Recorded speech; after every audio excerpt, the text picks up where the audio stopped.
Il y avait autrefois un village isolé, niché au creux d'une vallée que les cartes oubliaient. On l'appelait Brume-Mère, parce qu'une brume légère flottait toujours au-dessus des toits, même en plein été.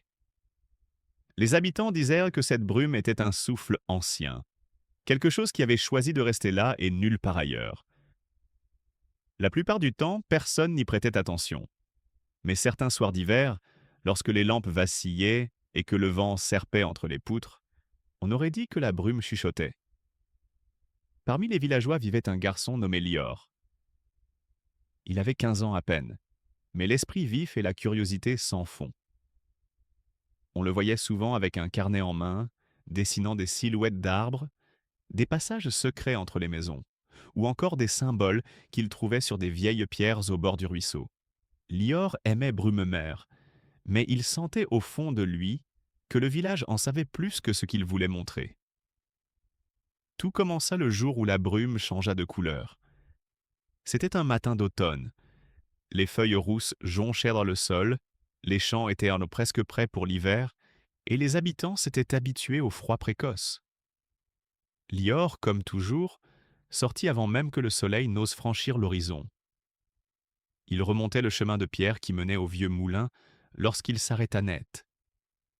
La brume, habituellement blanche ou dorée, s'était teintée d'un bleu profond, un bleu vide, un bleu qui semblait avaler la lumière. Il passa sa main dedans par réflexe. La brume était froide plus que d'habitude et se déplaçait comme si elle réagissait à son geste. Lior, fasciné, courut prévenir les autres. Mais lorsqu'il arriva au village, essoufflé, tout le monde lui répondit la même chose. Ce n'est qu'un phénomène naturel. Ça va passer. Même ses parents, habituellement attentifs, évitèrent son regard, comme s'ils savaient quelque chose mais refusèrent de le lui dire. Lior ne lâcha pas l'affaire. Les jours passèrent et la brume bleue devint plus dense. Parfois, on ne distinguait plus la maison d'en face. Les conversations se firent plus courtes, les rues plus silencieuses. Les adultes semblaient nerveux, comme s'ils attendaient que quelque chose se produise. Et Lior, lui, sentait que ce quelque chose était lié au symbole qu'il avait dessiné des dizaines de fois dans son carnet. Il décida alors de retourner près du vieux moulin, où il avait découvert sa première pierre gravée. En arrivant, il remarqua que la brume l'y précédait, formant une sorte de couloir ondulant. Le moulin, pourtant abandonné depuis des années, semblait presque vivant sous cette lumière étrange. Une fois à l'intérieur, Lior distingue une trappe, à moitié cachée sous des planches. Il ne se souvenait pas qu'elle était là. En dessous, un escalier. Et en bas, un parfum humide, mêlé à quelque chose qu'il n'arrivait pas à reconnaître. Il descendit. La pièce qui se trouvait là était vieille, très vieille. Les murs étaient recouverts des mêmes symboles que ceux de son carnet. Au centre, un cercle de pierres lisses formait une sorte de puits sans eau. Lior s'approcha. La brume bleue semblait venir de ce puits, montant comme une respiration lente. Soudain, derrière lui, quelqu'un parla.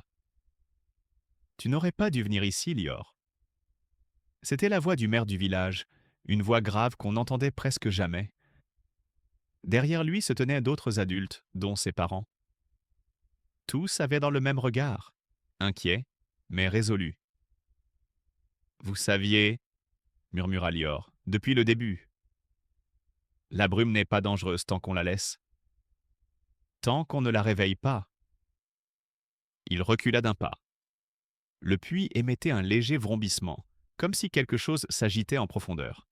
« Alors pourquoi moi? Pourquoi tout ça ?» Le maire soupira. « Parce que la brume t'a choisi. » À ces mots, la lumière bleue devint soudain éclatante. Lior sentit un souffle glacé monter dans la pièce. Les adultes reculèrent instinctivement. Le vent tourbillonnant entourait Lior, comme s'il reconnaissait quelque chose en lui. La pierre du puits se mit à vibrer. Le sol trembla légèrement. « Lior !» cria sa mère. « Reviens! Reste avec nous !» Il essaya de bouger, mais ses jambes semblaient ancrées au sol. La brume tournoyait autour de lui plus vite, plus fort. Le maire voulut s'approcher, mais fut repoussé par une bourrasque soudaine. La lumière bleue s'intensifia encore, si vive qu'elle effaça les contours de la pièce. Puis plus rien. Lorsque le calme revint, Lior n'était plus là.